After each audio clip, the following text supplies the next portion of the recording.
ओम शांति।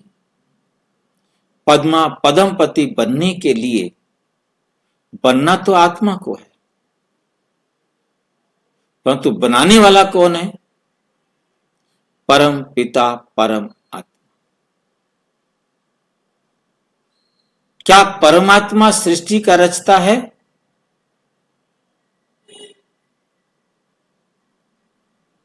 रचता है तो कैसे रचता है? कोई बताना चाहेगा? परमात्मा सृष्टि का रचयिता नहीं है, वो अनादि है, बना बनाया है। भाई जी, रचयिता नहीं है, पर वो रचना को चक्र में गति देता है, गति देने का काम करता है। बना बनाने की रामा है, पतित दुनिया को पावन बनाने का डायरेक्शन देते हैं बाबा। देखो हम कैसे इसको समझते हैं। नंबर 1, सृष्टि का अनादि अविनाशी स्वरूप। ध्यान देना है सृष्टि पर, शब्द पर ध्यान देना है। एक शब्द है सृष्टि और एक शब्द है सृष्टि चक्र। ये दो बातें बहुत अच्छी तरह हमें समझनी है। एक शब्द है सृष्टि और एक शब्द है सृष्टि चक्र। इन दोनों में हम अंतर को बहुत अच्छी तरह समझ ले। आप देख रहे हैं यहां पर, यह है सृष्टि और सृष्टि चक्र, दोनों को एक साथ दिखाया है। पहले हम सृष्टि को देखें। ये सृष्टि अनादि और अनंत है। दिखाई दे रहा है बड़ा बड़ा? ये सृष्टि अनादि और अनंत है, परंतु इस सृष्टि चक्र का आदि और अंत है। ये बात हमें अपनी बुद्धि के अंदर बहुत अच्छी तरह बिठानी है कि सृष्टि चक्र का आदि और अंत है, परंतु सृष्टि जो है वो अनादि और अनंत है। कैसे है इसको हम इस चक्र में देखेंगे। ये घड़ी जो चल रही है ये लगातार चलती रहती है। सतयुग त्रेता द्वापुर कलयुग, सतयुग त्रेता द्वापुर कलयुग, ये लगातार चलती रहती है। इसको कहीं से शुरू करो कहीं खत्म करो, ये लगातार चलती रहेगी, ये कभी रुकने वाली नहीं है। जैसे रात के बाद दिन, दिन के बाद रात अनादि काल से चला आ रहा है, अनंत काल तक चलता ही रहेगा। इसमें कोई ये नहीं बता सकता कि कौन सा युग पहले था। सतयुग पहले था, त्रेता पहले था, द्वापुर पहले था, कलयुग पहले था। पहला कौन सा युग था? इसे जहां से शुरू करो वही पहला है। यदि आप यहां से शुरू करेंगे तो त्रेता पहला है, यहां से शुरू करेंगे तो द्वापुर पहला है, यहां से शुरू करेंगे तो कलयुग पहला है, यहां से शुरू करेंगे तो सतयुग पहला है। जिसको जहां से शुरू करना चाहो वहीं आकर के ये चक्र पूरा हो जाएगा। तो चक्र में किसको पहले कहेंगे? ये हो ही नहीं सकता। इसलिए परमात्मा ने हमें बताया, बच्चे ये सृष्टि अनादि और अनंत है।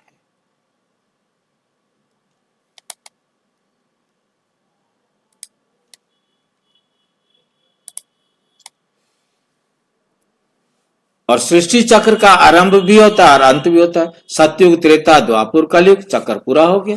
फिर सतयुग त्रेता द्वापुर कलयुग, एक चक्र पूरा हो गया। सृष्टि का चक्र अनादि और अविनाशी है। ये चक्र सतत लगातार, सतत माना लगातार चलता रहता है और किसी एक के रचने से उत्पन्न नहीं होता। ये परमात्मा की रचना नहीं, ये परमात्मा की रचना नहीं, बल्कि एक स्वाभाविक प्रक्रिया है। एक स्वाभाविक प्रक्रिया है, सिस्टम है, नियम है। इस बात को ध्यान देना है। नंबर 2, परमात्मा ज्ञाता और मार्गदर्शक है। ज्ञाता माना जानने वाला, मार्गदर्शक माना रास्ता दिखाने वाला। परमात्मा सृष्टि चक्र के आदि, मध्य और अंत का ज्ञाता है। जबकि कितनी कमाल की बात है कि परम आत्मा ना सतयुग में आता है, ना त्रेता में आता है, ना द्वापुर में आता है, ना कलयुग में आता है।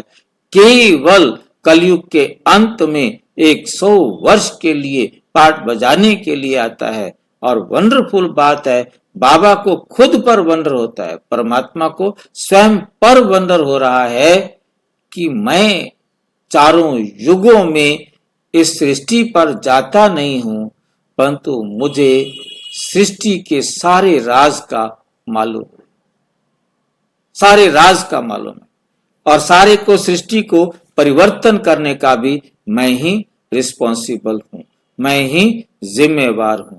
गिरती कला से चढ़ती कला में करना ये मेरा ही काम।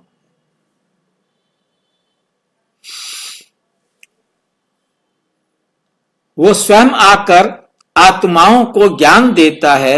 ये ज्ञान आत्माओं को उनकी पवित्रता और सत्य स्वरूप की ओर वापस ले जाता है। जो परमात्मा आकर ज्ञान देते हैं, उस ज्ञान से हर आत्मा अपनी पवित्रता को और सत्य स्वरूप की स्थिति में पहुंचने में सहयोग करता है।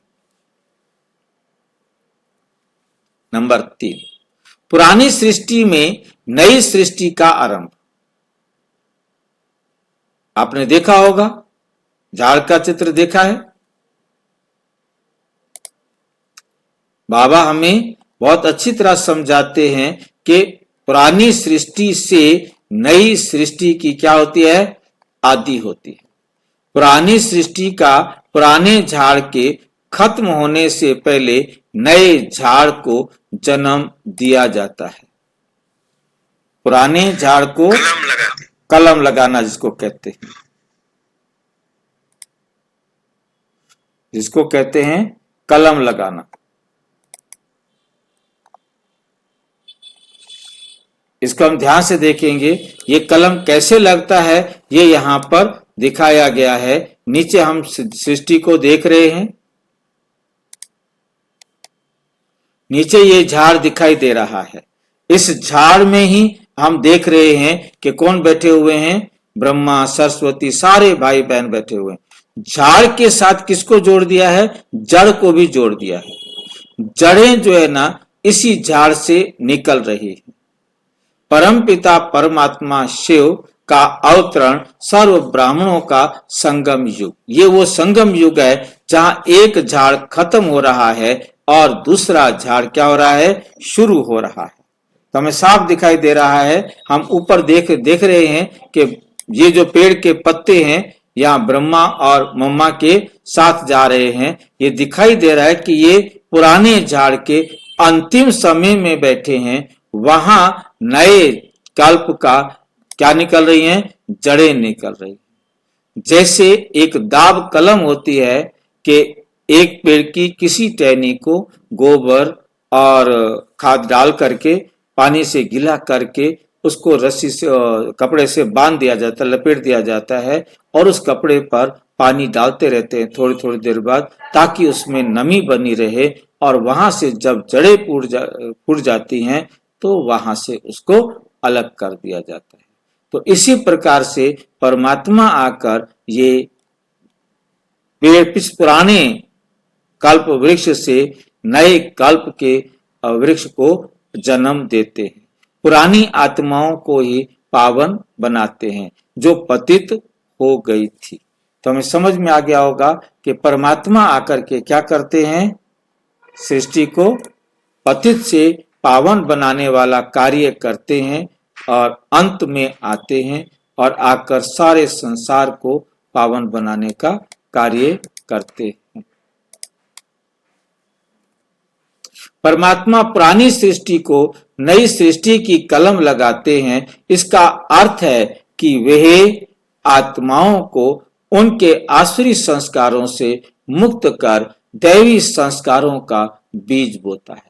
परमात्मा आकर जो मनुष्य के अंदर आत्माओं में, मनुष्य क्या कहेंगे, आत्माओं में आसुरी संस्कार आ गए थे, उन आसुरी संस्कारों को निकालने की विधि सिखाते हैं। और निकालने के लिए कोई प्रयास नहीं करना, केवल हमने देवी संस्कारों को अपने में भरते जाना है। आसुरी संस्कार अपने आप निकल जाएंगे, उनको कोई स्थान नहीं रहेगा।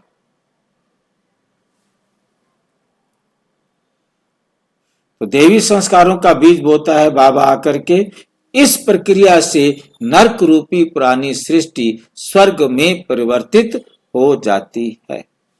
नंबर 4, स्वर्ग का निर्माण नई दृष्टि, नई स्थिति। स्वर्ग का निर्माण क्या है? नई दृष्टि और नई स्थिति।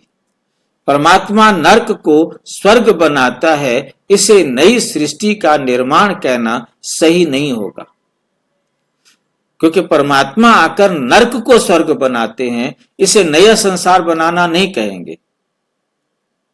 ये परिवर्तन होता है, सृष्टि का निर्माण कहना सही नहीं होगा। सृष्टि का निर्माण नहीं किया, सृष्टि तो है, परंतु सृष्टि क्या हो गई है? पतित हो गई है। अब उसे पावन बनाया जा रहा है, भ्रष्टाचारी हो गई है, उसे श्रेष्ठाचारी बनाया जा रहा है, परंतु सृष्टि वही के वही है, आत्माएं वही हैं, प्रकृति वही है, स्टेज वही है, सब कुछ वही है, केवल साफ करने वाला काम परमात्मा आकर कराते हैं। सृष्टि अनादि है। स्वर्ग का निर्माण देवी गुणों और संस्कारों का प्रतिफल है। जब हमारे अंदर देवी गुण, देवी संस्कार होते हैं तो स्वर्ग होता है, स्वर्ग का निर्माण होता है। और जब हमारे अंदर आसुरी गुण आ जाते हैं तो नरक का निर्माण होता है। हम ही स्वर्ग के रचयिता हैं, हम ही नरक के बनाने वाले। स्वर्ग का निर्माण देवी गुण और संस्कारों का प्रतिफल है। आसुरी से देवी संस्कारों की यात्रा, मतलब आसुरी दुनिया से, पतित दुनिया से देवी संस्कारों की यात्रा कैसे करते हैं? परमात्मा आत्माओं के आसुरी संस्कारों को देवी संस्कारों में बदलने की विधि सिखाते हैं। यही परिवर्तन नरक को स्वर्ग में बदलने का है, आधार बनता है। ये नई रचना नहीं, बल्कि दृष्टिकोण और स्थिति में बदलाव है। किस में बदलाव है? दृष्टिकोण में। परमात्मा आकर जो हमारी वृत्ति या दृष्टिकोण दूषित हो गया था, उसी वृत्ति को और दृष्टिकोण को श्रेष्ठ बना देते हैं। तो परिस्थितियां हमारी स्थिति के आगे नेचुरल झुक जाती है। हमारी स्थिति और हमारा दृष्टिकोण ये हमें विजयी बनाता है। निष्कर्ष, परमात्मा सृष्टि का रचयिता नहीं, बल्कि वे आत्माओं को का पथ प्रदर्शक और सृष्टि चक्र का ज्ञाता है। वो नरक को स्वर्ग में परिवर्तित करता है, आत्माओं को शुद्ध बनाता है, नई चेतना का संचार करता है। यही कारण है कि उसे स्वर्ग का रचता कहा जाता है। विधि बताता है, विधि सिखाता है, इसलिए उसे रचयिता कहते हैं। कोई बात है किसी को कहने के लिए?